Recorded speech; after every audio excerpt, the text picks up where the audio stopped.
Good morning, friends. I welcome you to on the second video lecture series on object-oriented programming using C++. I am your instructor Namit Khanduja from Gurukul Kangri Vishwavidyalaya, Haridwar. What we will be seeing today is how we will build a solution, how we will write our first program, small example of a class which we discussed in the first lecture, and little bit about access specifiers. So let's begin. So building a solution. Step 1 is defining a problem to solve. In this step, we focus on what has to be done, like finding average, calculating sum. We have to find what is the problem, what problem has to be solved. Step 2, design a solution. Step 2 focuses on how it has to be done, how the problem which has been identified has to be resolved. Step 2 involves that the solution should have certain characteristics, like it should be straightforward in the sense it is not confusing or complex. Second, it should be well documented. The code which you write should be documented so others can understand it better. And wherever you have used assumptions or limitations, it should be documented. Third, it should have modularity. So the parts of the code can be reused or changed without having impact on the other parts of the code. Fourth, it should be robust. That is, it can recover or give useful information when something unexpected happens. Step 3, writing your code. You can use any editor to write code. What I will recommend is that the editor should have line numbering and syntax highlighting and coloring so that it is easy to identify different parts of the program. So let us begin by writing the code.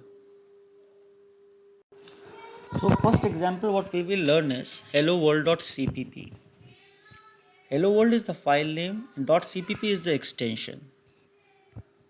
First line of the code is hash include iostream.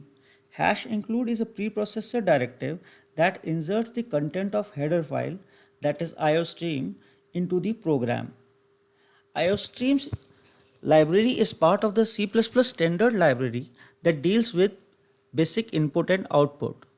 This library contains predefined variables like standard cout variable, which allows the data to be printed on console. Cout stands for character output. It is followed by the insertion operator, which tells the compiler to insert the text on the left side to the console for printing. Next is int main. Main is a function which is the entry point of your program from where your program will start executing. And int is the return type of the main function. Block starts. So std double colon cout, insertion operator followed by quotes, hello world, quotes and semicolon. Std here is the namespace.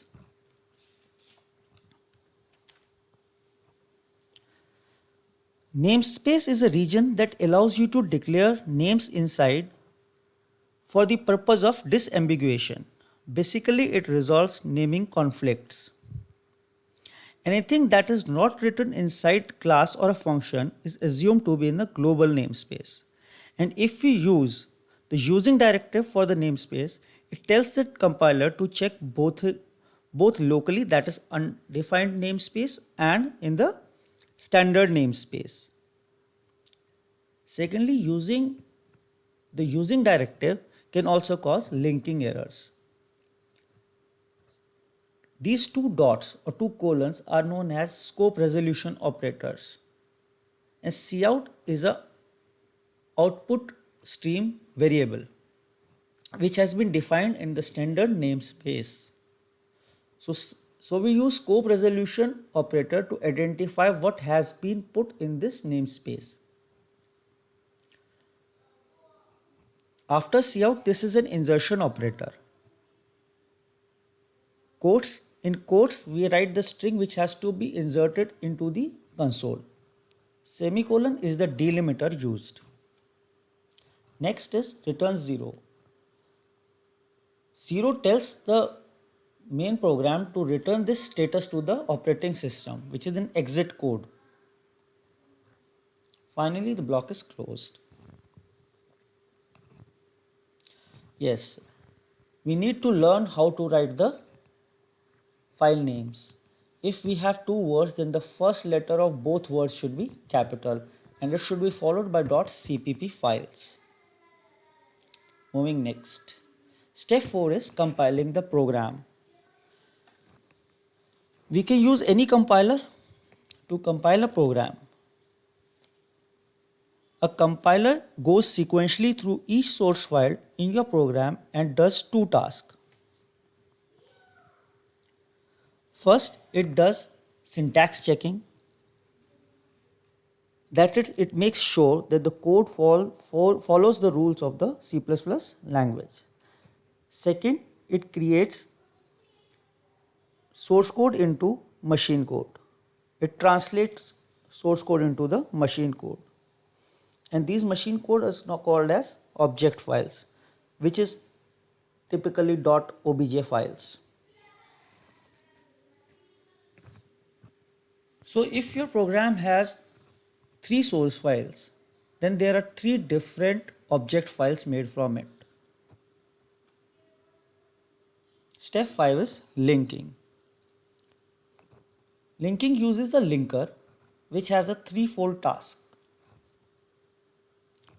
First, it combines all object files into a single executable program. That is, it links all object files. Second, it links library files. Like we have used the iostream file. So the iostream file and all the .obj files are linked here. Library files are collection of pre-compiled code. Third, it does it link cross dependencies. Suppose if your program is having multiple C++ files and one file is using the code from another file. So this cross dependency has to be resolved and it is resolved using the linker. Here is the diagram in which 3 obj files plus a standard C++ library and other libraries are linked together to form the final solution, that is calculator.exe. Yes, our final program is ready to run. We can run it, we can test it and later debug it if there is any issue. So here is the naming recommendation for C++. Names representing types must be mixed case starting with uppercase. Here types means user defined data types like class. So if a class has a name and it is using mixed case, then the first letters of two words or multiple words should be capital. Second, variable name must be mixed case starting with the lowercase. If it is a single word variable, it should be in a smaller case. And if it is in multiple word variable, the first letter of the first word will be smaller. Second word, first letter will be uppercase. Constants and enumeration values are always in uppercase. Methods of functions must be verb and in return should be in lowercase, starting with the lowercase. And if multiple words are used, the second letter, the second word or first letter will be capital. Namespaces, all namespaces should be in a lowercase. Method or function names always start with a lowercase. Yes, variable with large scope should have long names. Variable with small scope, that is, that are local to a variable to a function, should have a short names. There are many more recommendations which you can follow. Here is a small video explaining it all. Naming conventions used in C++ are: for class name you should write the first letter of the class name should be capital, and the first letter of the second word should be capital.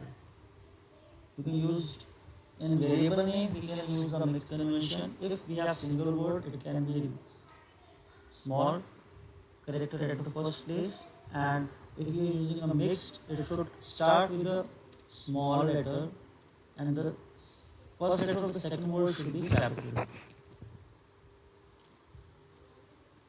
For constants, it should be all capital letters.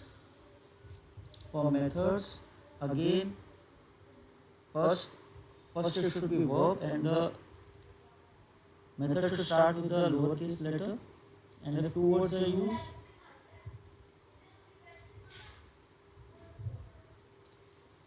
the second word should have first character as capital.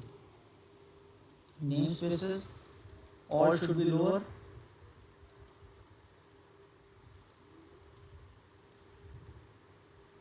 Private variables, the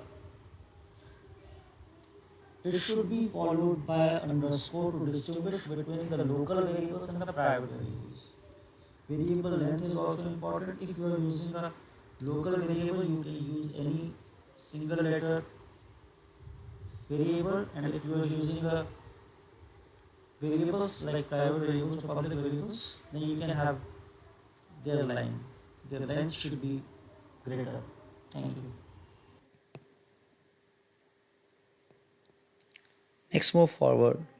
Yes, we took we look into the example of a car yesterday as a class. So here I am using that same concept to create a class. First line is very clear. Hash include is a preprocessor directive followed by the iostream, that is the library file. Yes, we have added something new that is called using namespace std. In the previous program we wrote std scope resolution operator and cout. And if we don't want to use std scope resolution over there, we can tell the compiler to use using namespace, but it has certain drawbacks. Like, if I put a function called cout over here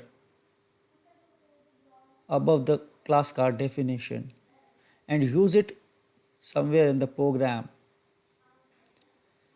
then when the compiler will look for that cout function, it has to find that this cout function was not defined inside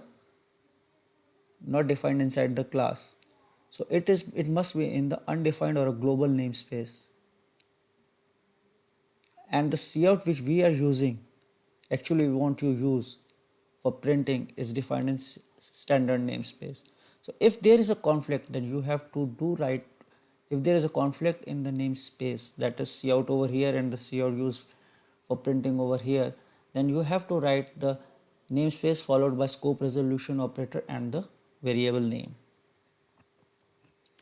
Moving forward, yes, see, we have defined a variable int doors, wheel, speed, color.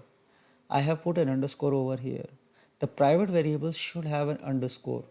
That is so we can distinguish them from other variables which are local to the function. We have put public over here. See, the class is divided into different parts.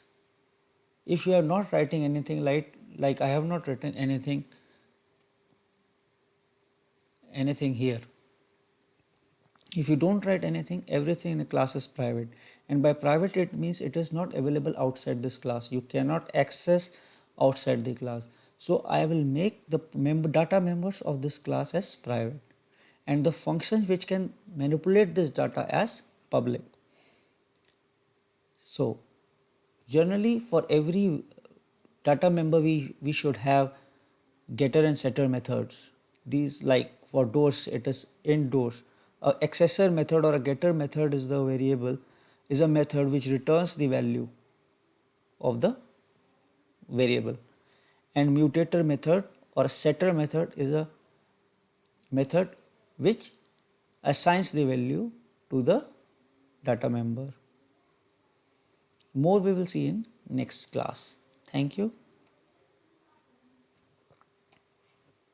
Hope you like this video. I would like you to post suggestions, queries and comments on the channel. Thank you.